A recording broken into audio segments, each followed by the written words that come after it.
Bonjour à tous, c'est Willy. Alors, aujourd'hui, j'aimerais aborder un sujet qui est quand même assez important pour les personnes qui débutent dans le métier d'agent de joueur, qui ont la licence, par exemple, et qui veulent maintenant, après, l'objectif suivant, c'est d'aller signer des joueurs. Donc, d'aller découvrir, en fait, quels sont les futurs clients qu'on peut avoir.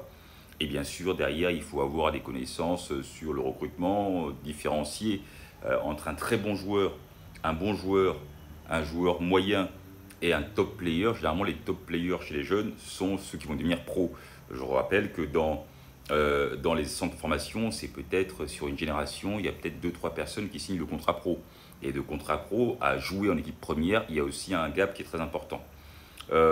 Moi, j'essaye de donner une technique qui a peut-être fonctionné pour moi à un moment donné. C'était que on sait que généralement, je fais ici une généralité.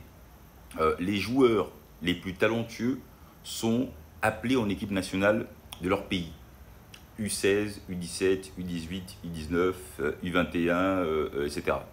Et donc, pour être en capacité d'avoir un prochain Ousmane Dembélé, d'avoir un prochain Eden Hazard, d'avoir quelqu'un de costaud en fait sur la carrière en général, quelqu'un avec qui vous pouvez faire une carrière longue et qui peut vous emmener au plus haut niveau en tant qu'agent de joueur, c'est de regarder finalement les sélections U17, U16.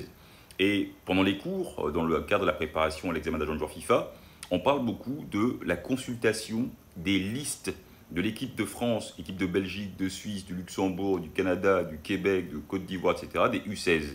C'est une liste qui est régulièrement actualisée par la fédération. Si je prends la fédération de l'équipe de France, c'est quand même très bien fait parce que ce sont les DTN, les directeurs techniques nationaux, avec leur système de recrutement, qui vont aller regarder tous les U15.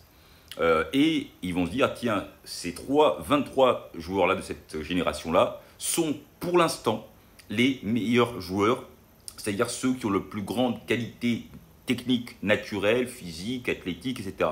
Et donc pourquoi, en tant qu'agent de joueur, se refuser d'aller chercher ce type de joueurs-là, et d'aller les voir et d'essayer de les contacter? Eh bien, la plupart des gens qui sont à l'extérieur du métier me disent oui, mais non, c'est impossible, tous les joueurs qui sont en équipe de France U16 ou U17 ont déjà un agent. C'est faux, car un agent de joueur doit signer son joueur à partir de l'âge de 16 ans, ou plutôt au moment où le joueur est en âge de signer un contrat professionnel dans le pays. Ça, c'est le règlement des agents de joueurs de la FIFA, que vous allez étudier si vous devenez agent de joueur, qui l'indique. Maintenant, il y a effectivement des agents qui tournent autour, mais ça ne veut pas dire pour autant que le joueur et la famille ont décidé de prendre un agent. Donc, vous avez encore la possibilité d'aller très rapidement, très tôt, aller regarder le joueur. Et dans la prochaine vidéo, on parlera de comment présenter votre projet vis-à-vis des parents. Pourquoi pas, à côté des grosses agences, tirer votre épingle du jeu par la qualité, le sérieux, le projet et la proximité avec le joueur et la famille. C'est ce qui s'est passé pour moi quand j'ai discuté avec la famille d'un des joueurs qui était en équipe de France U17. Il y avait beaucoup d'agents autour.